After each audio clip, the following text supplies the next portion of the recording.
Prayer means you're telling God what to do. You think you're God's consultant.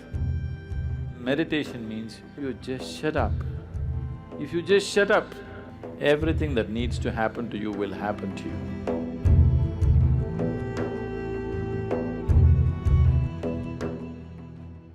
So touching that dimension which is beyond the physical means you want to touch that dimension which is the basis of the physical. When you say that which is the basis of the physical, what you're talking is that you're not interested in creation, but you're interested in the source of creation. There, if you go and stand in front of the Creator, at least there you must keep your ideas down, isn't it? Your ideas must be kept down for some time when the Creator is here, isn't it so? Isn't he the biggest idea? It's like, there was a man in Pennsylvania, where are you from? Ah. It rains, it doesn't flood there. That's why we put Seattle on the coast. Otherwise, it would flood, that place. So Pennsylvania, there was a man in Pennsylvania. Once there was a big flood and… Are you okay if there's a joke inside a joke? You're all right. The flood was beginning to happen, the water was filling up, and there was a very enthusiastic young journalist who was reporting stage by stage, hour by hour, as to how the flood is progressing, Because that is journalism. Somebody is drowning, report to the world, this man is drowning, look at him drowning, take it on the video and show it to everybody how a man drowns. You don't throw the goddamn camera and get the man, no.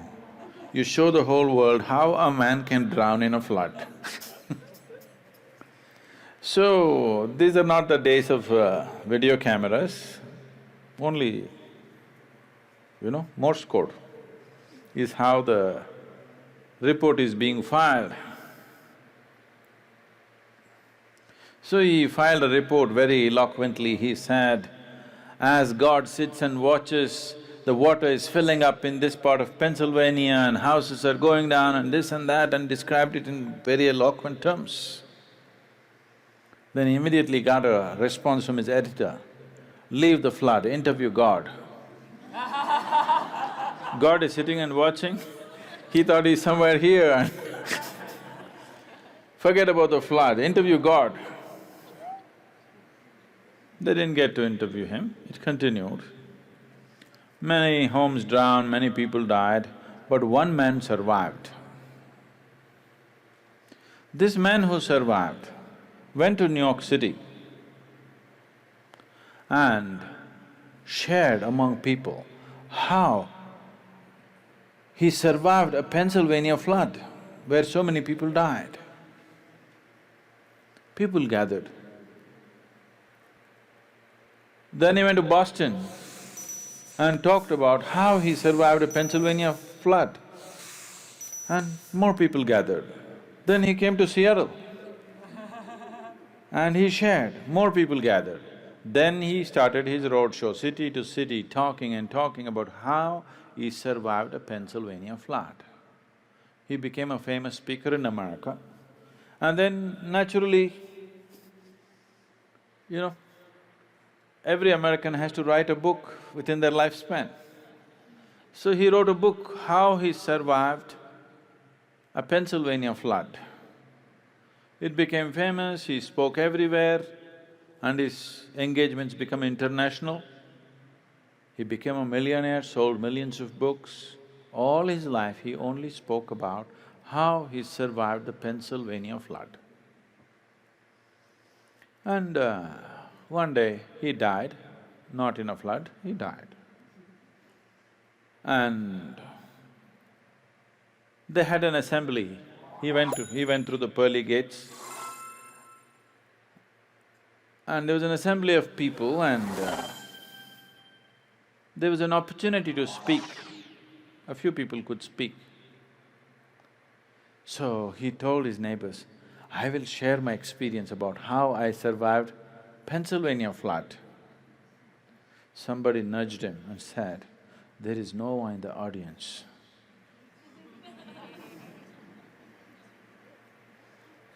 Okay? So, now you don't go stand in front of that which is the basis of creation and throw your ideas at him. You are his idea. Yes? You are just a figment of his idea. If he withdraws his idea, you're gone. So you don't put your ideas. So this is the essence of meditativeness. Prayer means you're telling God what to do. You think you're God's consultant. Meditation means you have understood your limitations, now you just shut up. If you just shut up on all levels, everything that needs to happen to you will happen to you. All the training is just to help them to shut up.